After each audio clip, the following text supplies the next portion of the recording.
It is written that Adam and Eve, while they were in the garden, when they disobeyed God and they heard God coming, they ran away. And sometimes I cannot help but wonder, what if they did not run away, but when they heard God coming, they actually ran to him and reported themselves? What would have been the reaction? What would have been the outcome? I don't know whether you've had those siblings in your households that whenever they do something wrong, or whenever you do something wrong, they run and report immediately.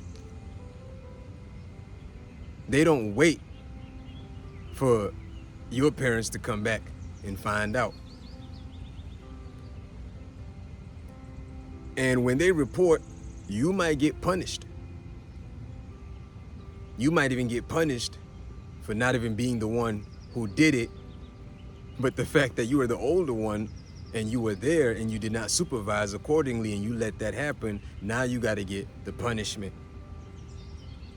But I've also seen scenarios where the one who reported actually got pardoned and was educated and was given the wisdom to be able to handle such circumstances a little bit more better. So then I got to realize we should be like the children that run to God every time we do something wrong rather than run away. We run away because we know that what we did was wrong.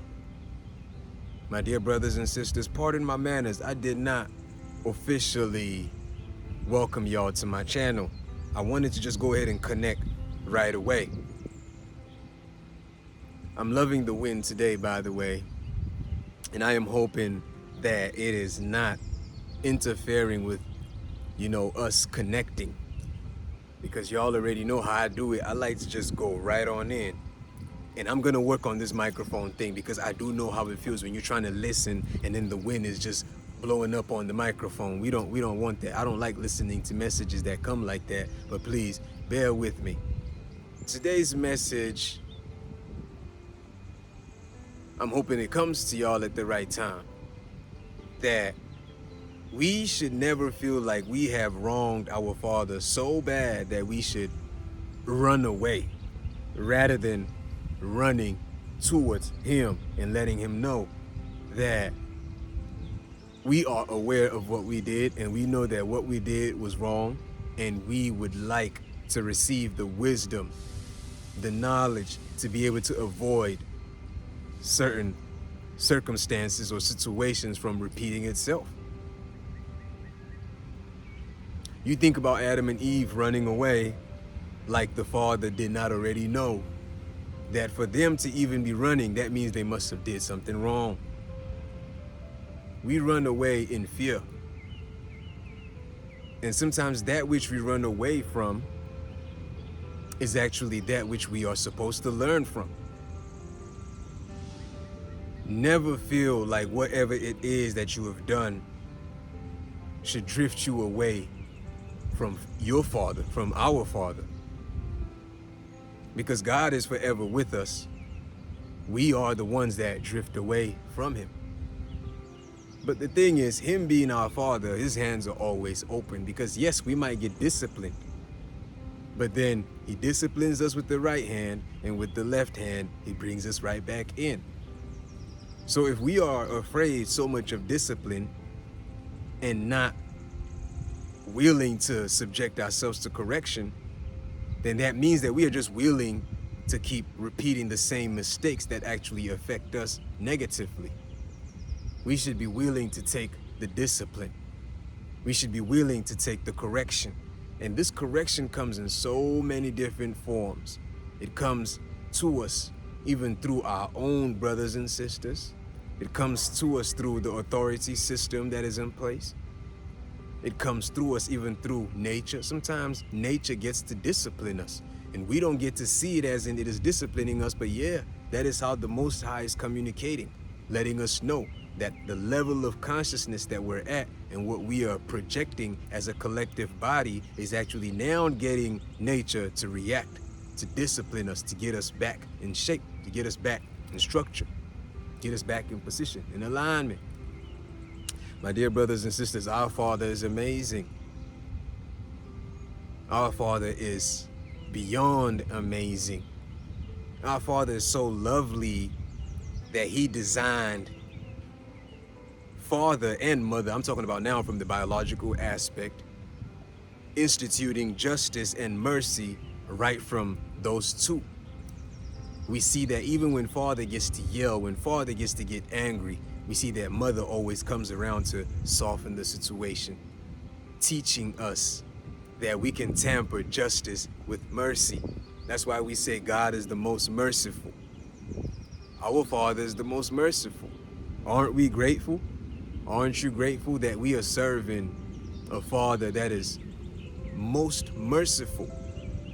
You might go to court and the judge give you life, and you're feeling like you ran out of mercy.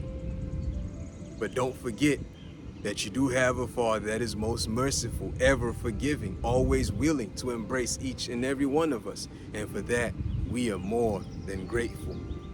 I know y'all are grateful, because I am grateful. I don't know about you. I'm beyond grateful. Forever grateful is the slogan. We will remain forever grateful, because the grace is more than sufficient. The grace is abundant. I am the common denominator, y'all. Thank y'all so much for tuning in. I really appreciate every single one of y'all. I appreciate the lovely comments that y'all get to drop. I appreciate the fact that you took it upon yourself to not just listen to the message today, but you went out and you projected love and positivity in your community, wherever you was at. You made sure that you echoed it. That way it's not just something I project to entertain you. This is not just for entertainment.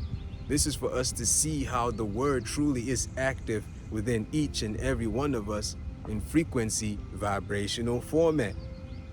We start to realize that the word is just not meant to be spoken. The word is verb. It is active force.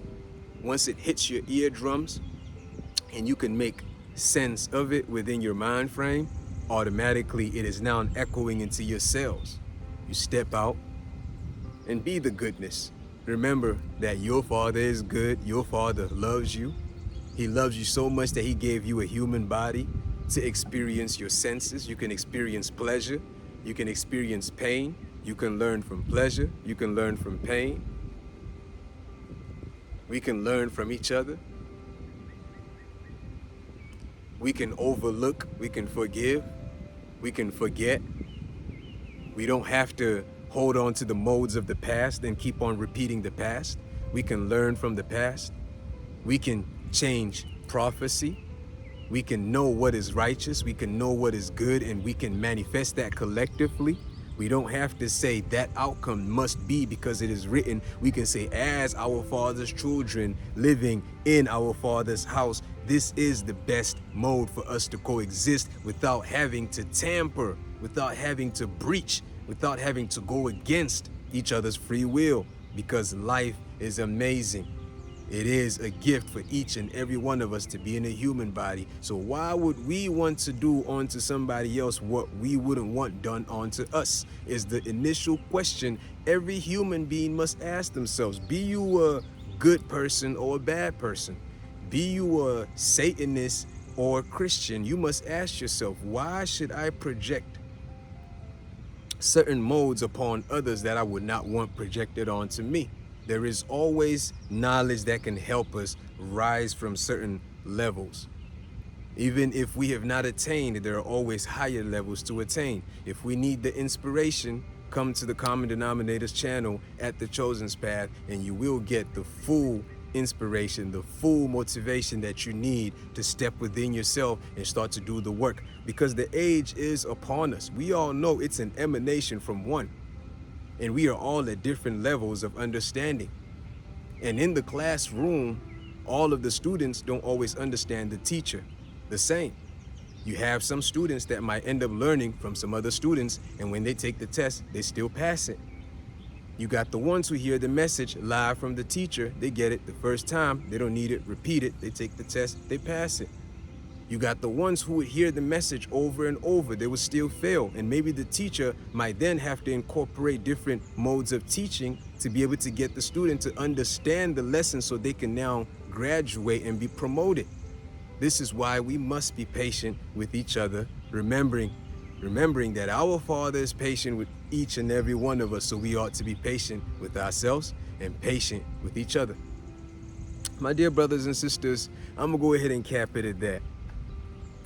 Welcome to the Chosen's Path, where every single day we must take it upon ourselves to make some type of progress. We must take it upon ourselves to take that step within ourselves as we are rising to be the very best versions of ourselves. This is the age of the Buddha, as I would always say. This is the age of Yeshua. If you see it to be so, then of course you will internalize it and manifest it, not just in speech, but in action. Aren't we blessed? Stay blessed then. Until next time, I am the common denominator. Much love.